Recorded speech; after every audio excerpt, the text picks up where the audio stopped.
контрабанда вирусу менен күрөшө албаган биздин өкмөт, коррупция вирусу менен күрөшө албаган биздин өкмөт, кокодон алган дүйнөнү дүрбөлөңгө салган коронавирус менен күрөшө албаган биздин өкмөт айла жок ошол өкмөткө ачуусун айткан, же болбосо ак халатчандарды азапка салып койгон кыргыз өкмөтүнө атырылган Момбеков менен күрөшүп баштады. 2 күндөн бери элдин эрмеги мен болдум.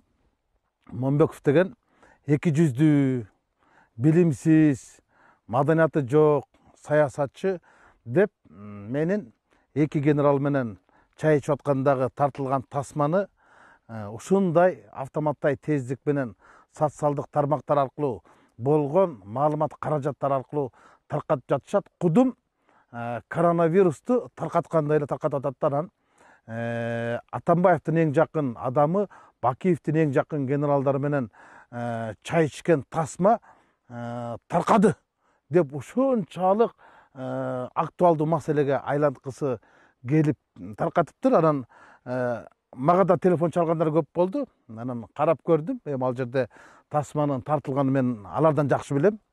Бирок эң ириде мен элге рахмат айтам.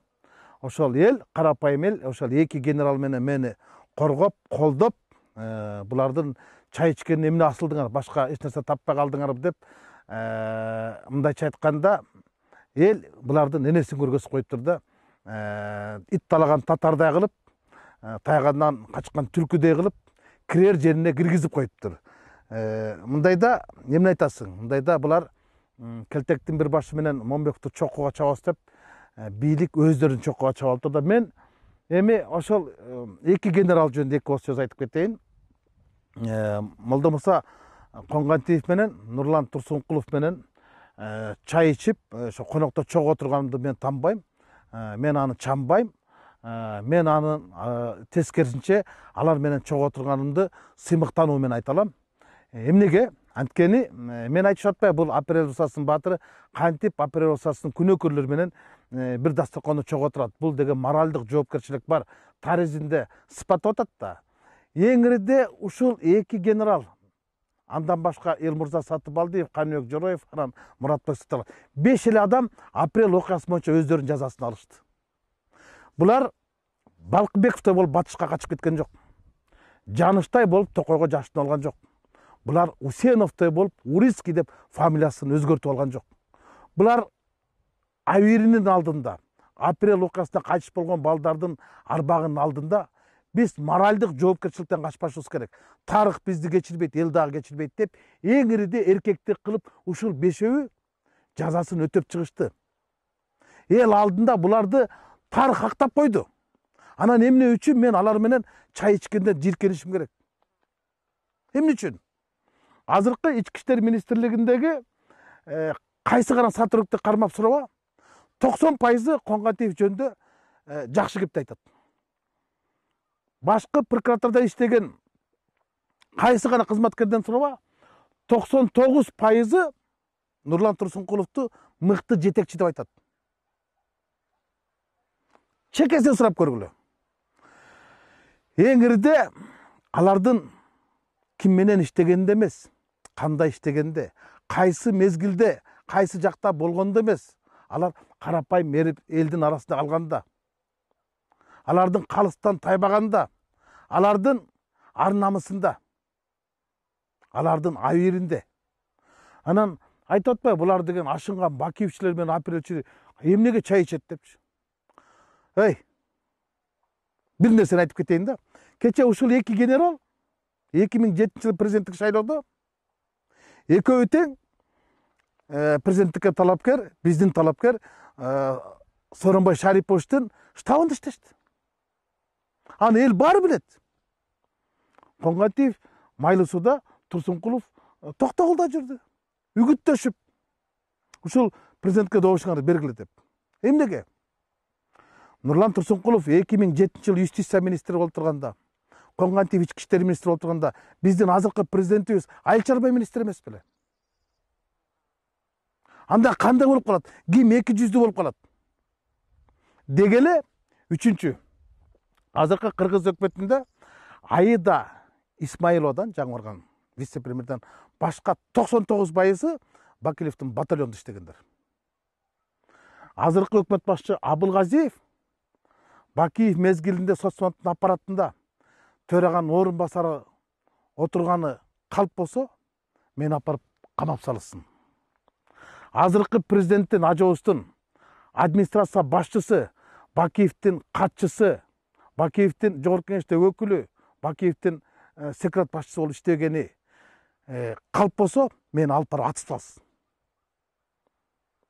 Бул эмне деген тантырактык билбейм. Мен 200 деп шотпойбу. Анда ким 200?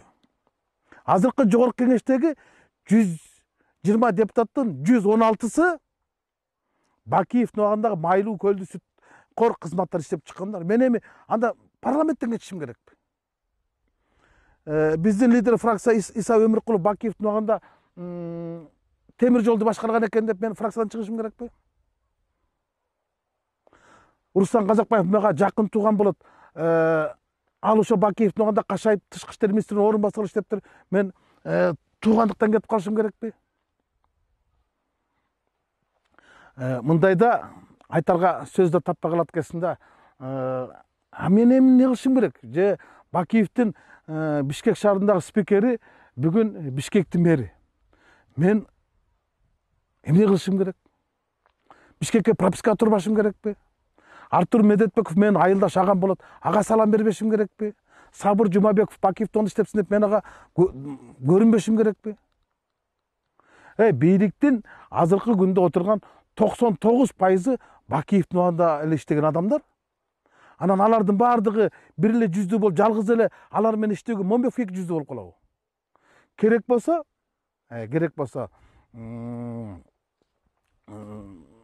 азыркы башкы прокурор, анын орун басары Өткүрбек Асылбекович, анын орун басары Нурлан Камалбекович, Ысык Көл областынын прокурору, булардын баардыгы 2005-жылы Нурлан Турсункулов Талас областында прокурор болуп турган кезде көздөй көргөн кадрлар болчу. Ошол кезде каражаттын аздыгынан Өткүрбек Асылбекович төбө бурчак жерди ижарага алып, арендага алып иштеткенин өзү айтып берген. Анда алардын баары 200 болуп калабы? Азыркы Коңгатиев, азыркы коменданттар Оразалиев дагы, азыркы Жунушалиев, азыркы Алмаз комендант Оразалиев, булар Коңгатиевдин орун басары болушканда. Анда алар да 200дүбү? Анда бийликтегилердин баардыгы 200 экен да. Бийликтин баардыгы 200 экен да. Мен бир нерсе айтайын, мен ошол эки генерал менен отуруп чай ичкениме сыймыктанам. Алар анткени чыныгы жүзүн көргөстү. Ал эми билинбей бийликте жүргөн генералдар бар. Азыр дагы эч нерсени сезбестен моралды кой, жоопкерчиликти кой, тарыхты кой, азыр деле жүрүшпөйбү? Бийликтин ар кайсы бутактарында. Аларга караганда бул эки генерал элдин арасында жүрөт. Эч нерсе сурабай эле, эч нерсеге кызмат сурабай эле, сын такпай эле, өз абийирлери менен жүрүшпөйбү. Анан ошолор менен чай ичкен мен үчүн сыймыктуу дагы аларга менен чогуу жүргөн башка генералдар менен чай ичкен мен үчүн жийиркеничтүү. Мен ушуну айтып коеюн дедим. Анан бийликтин троллдор канчалык мени жаманат кылганга аракет кылбасын, майнап чыкпасын көрдү окшойт. Анткени эл баары бир чындык тарапта болорун ушул тасма аркылуу дагы бир жолу көргөзүп койду. Эми троллдор деген бул кыргызча корлор да, акчага жалданган адам, бул жашоодо алданган адамдан эч айырмасы жок да. Корлор, шорлор, алар жугунду кор дейсиңби, жугунду шор дейсиңби, айырмасы жок да. Бирок алар эриде башка нерсе кылып атпайбы? Маселен, азыркы алардын мени 200 дегени айланып келип эле азыркы бийлик бар деп атпайбы? Бийликтин баардыгы ошол менен иштешип атпайбы? А тургай бир нерсени дагы тактап кетейин. Молдомуса Коңгатиев президенттик шайлоодон кийин Алмаз Атамбаев чакырып өз колу менен белек бергени Сыргак Абдуллаев билбесе керек да. Анда ал менен өткөн 200 болуп калат Атамбаев анда. Анда Атамбаев 200 болсо, азыркы президент 200 болуп калат экен да. Анда алардын баардыгы 200 чын болуп турган болсо, мен 200 болгондон мен анда уялбайм. Мен анда сыймыктанам. Канчалык биз тарыхты журмалабайык, баары тарыхты биз бурмалай албайбыз. Бул чындык. Ушуну айтып койгум келди.